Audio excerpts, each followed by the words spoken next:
Hello everyone and welcome back to another episode of the MLB The Show tier list. And today we're going to go through, do some small updates to the list, but I mostly want to talk about my favorite cards to use right now in MLB 23 during Season 2 and kind of lump together Set 1 and 2 together a bit so you have a good idea of who you should be rocking right now and how things will be going over the next few weeks as we head into Season 3. Before we do that, I do want to mention that ShowZone is where I do all of these tier lists, and they are a great site to check out a bunch of different things, from seeing the captains and their boosts and the players you can use with their boosts, to just looking at the database of all of the different cards. So check out ShowZone down below, and if you get their pro subscription, use code Scann. It helps me out a lot because it supports me as a content creator. But to the tier list, and we start off at catcher.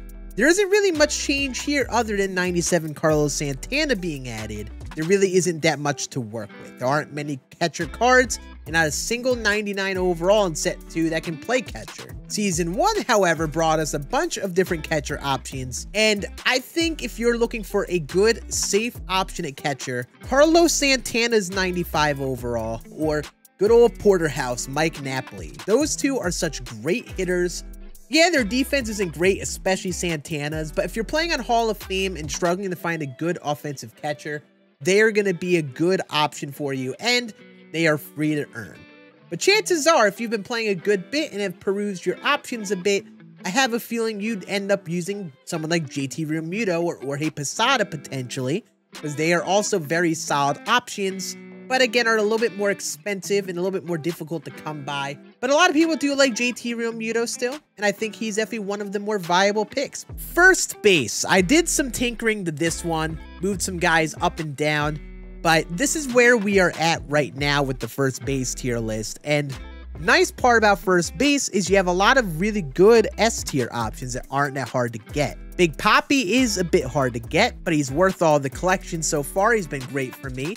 Josh Donaldson, you could just get in the XP reward path. If you need to play him at first, that is absolutely worth it. Or if you want to spend some subs, you could go for the big hurt, Bryce Harper, Justin Turner, or Stan Musial if you're not going to earn them for free. I honestly was close to putting Castellanos' 97 overall in that S tier because that card is a nutty hitter. But I think these guys bring a little bit more hitting to the table, which I definitely do think is important at first base. But of course, they aren't your only options. If you did Set 1 collections, you probably have Babe Ruth you're rocking there. Maybe you still ride with Lou Gehrig. Maybe you're like me and still use Munetaka Murakami. So I would be prioritizing Set 2. And maybe get yourself someone like Papi or Frank Thomas or Stan Musial for completing the ranked program. Or if you're along the way, a good safe option is that 97 Castellanos in the XP reward path. This card has been nuts for me. So if you're looking for a good free to earn first baseman, I would very much recommend him.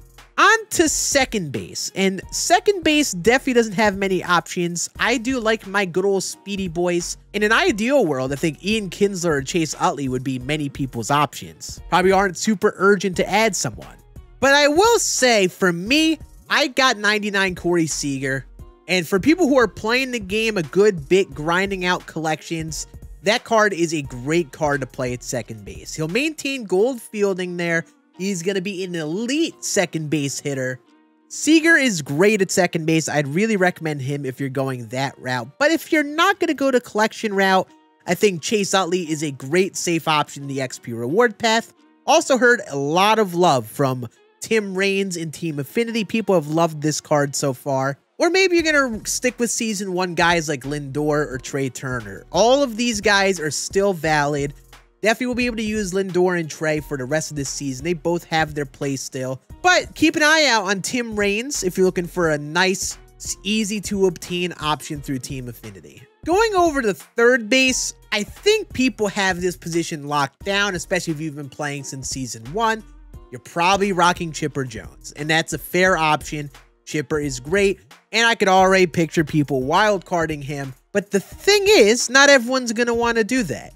Maybe you want to use that wild card on someone else from Season 1. I would start looking into someone like a Season 2 card. Like if you're playing all the time, definitely work towards David Wright. Josh Donaldson is incredible. I've heard a lot of great things, and from using him, he is very solid over there. And you could use that wild card when Season 3 comes around and maybe someone else after you eventually get someone like a David Wright. But again, this is another stacked position and you have a lot of options. Castellanos almost makes that S tier yet again.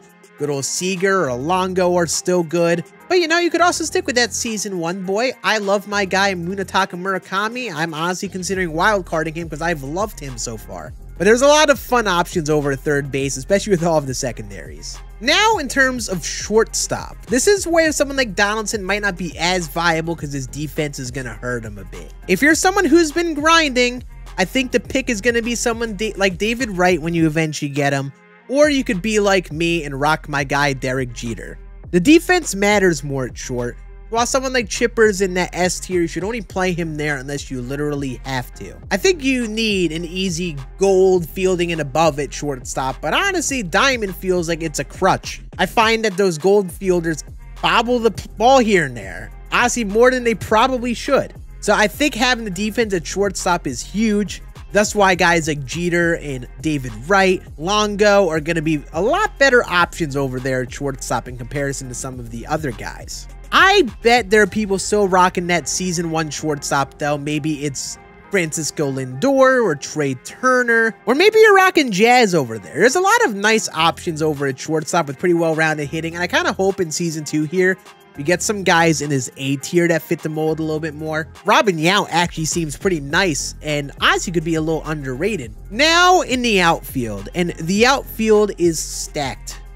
It's honestly tough to find 3 that you like, but I got Mr. Commerce Comet, I got Hammer and Hank. Those guys are basically a lock for me in season 2 and probably a good chunk into season 3.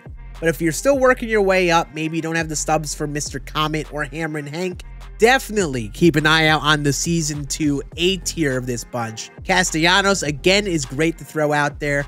I think Roberto Clemente and Steven Kwan are very good contact hitters with good defense, especially Kwan can play center field. Those cards have been nuts for a lot of people here in season 2 as 97s, a lot like Jeff McNeil was in season 1. But of course, you could even go for someone like a Yordan Alvarez, but the man's a little slow out there. It's going to hurt him a bit. So I can't really put Yordan in that top tier level like the other guys in terms of an outfielder. But oh man, talk about a great DH option he is. In an outfield, we need that speed and defense. So I think you should be looking for guys like Kwan and Clemente who are maybe better hitters than expected with their hitting attributes who also bring good defense. But also, if you like your season 1 cards and are still rocking a couple, Kyle Tucker's underrated, Griffey and Trout. Sammy Sosa is still very viable as a live series collection, and Babe Ruth is maxed out everything. So if you're going to rock someone who isn't that great of a fielder, he is absolutely worth running with maxed out contact and power. But I think you should at least start moving on from the A tier guys from season 1 unless you really liked their cards. These cards are honestly not too hard to replace right now. You definitely don't need them on your team. And I think we'll be getting a bunch of other really solid 99 overall outfielders and choice packs. Rockin' S tier from season 1 is absolutely fine. Trout and Julio and Griffey and Tucker, all these guys are great options I've liked so far. But if you don't have those guys, I'd really recommend guys like Steven Kwan, Roberto Clemente, Grady Sizemore, who are very easy to obtain in comparison to a lot of other cards who bring pretty good defense and honestly better than expected hitting. Now for starting pitching.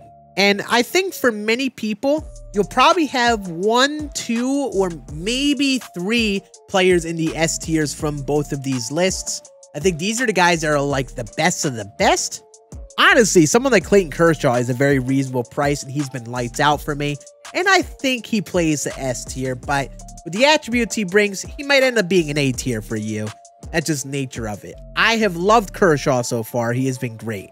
Someone like Randy Johnson or Nolan Ryan are just the go-to guys, the level of attributes plus velocity that they bring. And you pair that with someone like Hiroki Sasaki and Pedro Martinez, or even Shohei Ohtani, not even counting the stupid bullpen thing he has.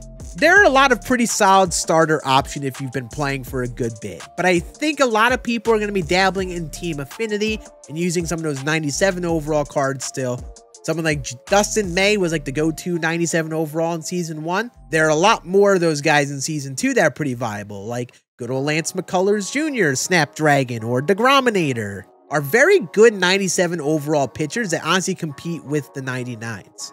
And even just below that, there are a lot of solid 97s that you can use along the way. We're just a little bit weak that some hitters might hit. but are pretty close to being as good as those two. Guys like Kluber, Matt Cain, Mike Messina, Roy Halladay. I'd really recommend skewing towards season 2 with the pitching because there are a lot of great options in terms of sinker, cutter, or guys with just enough attributes where you could use them.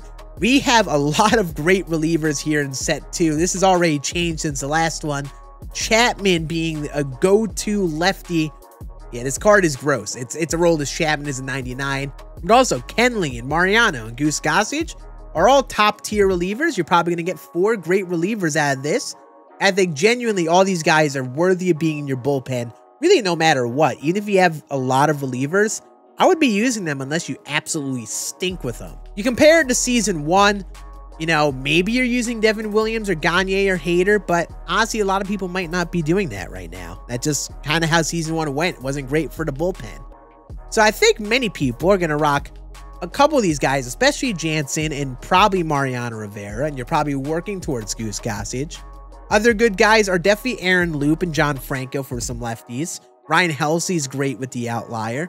And you pair a couple of these guys and maybe someone like a Brooks Raley, who's a little lower overall but plays better than expected, with a couple of the guys from season 1. Maybe you liked a couple of them like Devin Williams and Gagne like I personally like them. I think at this point in the game, if you're playing a good bit, you're going to find yourself using being above relievers from both of these seasons. Definitely the ones worth using in your pen. And this is my current God squad in season 2. As you see, I have been grinding a good bit and I finally got Mickey Mantle. And this team looks really solid. I will say, I'm starting to really realize how much the contact and vision come into play.